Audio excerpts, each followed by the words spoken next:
আসসালামু আলাইকুম। আশা করি সকলে ভালো আছেন, আমিও ভালো আছি।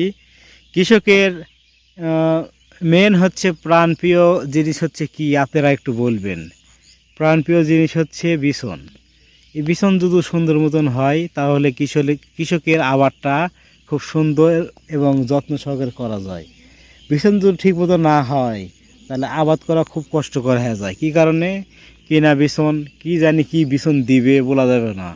এই কারণে আমরা বাড়িতে বিছন ফেলি। অফিসের বীজ খুব সুন্দর এবং যত্ন করে দেখেন, কোনো জায়গা তো নির্বিষ নেই, মানে এমনভাবে বিছন ফেলা হয়েছে মানে সমান এক সমান। এই জন্যে বিছন যত্ন সহকারে যদি তৈরি করতে পারি, বীজ ভালো তে ফসল ভালো, বীজ ভালো হলে ফসল ভালো হবে ইনশাল্লাহ।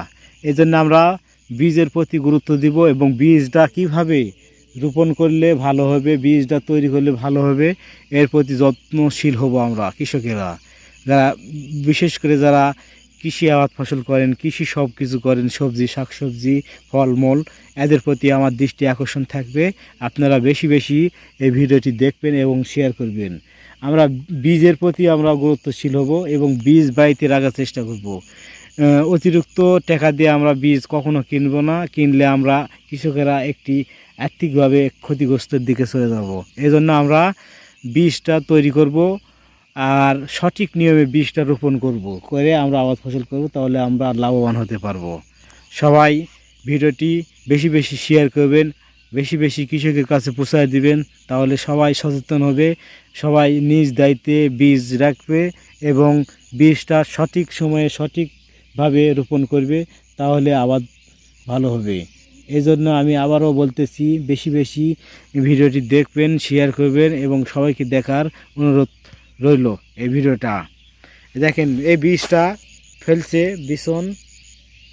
বীজটা যদি সঠিক সময় যদি না ফেলতো তাহলে এই বিছনটা হতো না। এই কারণে আমি সঠিক সময়ে বীজ রোপণ করার কথা বলছি। দেখেন, এক মাপে সব, কোনো 19-20 নেই। এই মাটি যদি 19-20 হয় তাহলে দেখা যাচ্ছে বীজটা কোনো জায়গায় পানি জমা হয়ে থাকে, বীজটা হবে না, বিছনটা হবে না। আর এক মাপে হলে সব জায়গায় পানি পৌঁছবে, তাহলে আমাদের বিছনটা ভালো হবে। দেখেন, একই মাপে কিন্তু কোনো 19-20 নেই, কোনো ইচ্ছা নিচে নেই। পানি ছেঁচলে সৎ করে এই মাছ থেকে ওই মাছ চলে যাবে, দৌড় মেরে এক দৌড়ে, কোনো দেরি করবে না কেউ। এই জন্যে আমরা মাটি প্রস্তুত করার সময় আমরা দেখবো যে মাটিটা সমান হলো নাকি, না হলে হাত দিয়ে ঠিক করে দেবো, মই টানবো, দরকারে 2বার জায়গায় 3বার টানবো, 4বার 5বার টেনে সমান করবো। মাটি সমান হলে বিছনের ধানটা ভালো হয়, এই বিছনটা ভালো হয়। আমরা যত্ন সহকারে আবাদ করব এবং বীজগুলো বাড়িতে রাখার চেষ্টা করব এবং সঠিক নিয়মে সঠিক সময়ে বীজ রোপণ করব। আর বীজটা বাড়িতে রাখলে হবে কি, আমরা আর্থিকভাবে লাভবান হতে পারবো। তাহলে আমাদের বীজের অতিরিক্ত টাকা খরচ করা লাগবে না। দেখা যাচ্ছে বীজের দাম 3000 টাকা, আর বাড়িতে রাখলে দেখা যাচ্ছে ওই বীজের দাম আমার পড়বে 200-100 টাকা। তাহলে আমরা 3000, 2000, 3000 টাকায় আমরা সাশ্রয় হবে, মানে প্রত্যেকটা কৃষকের এই টাকাটা বেঁচে যাবে। এই জন্য আমরা বারবার অনুরোধ করব, সবাই আমরা যারা কৃষক আছে সবাই বাড়িতে বীজ রাখবো এবং সঠিক নিয়মে সঠিকভাবে আমরা বীজটা রোপণ করব।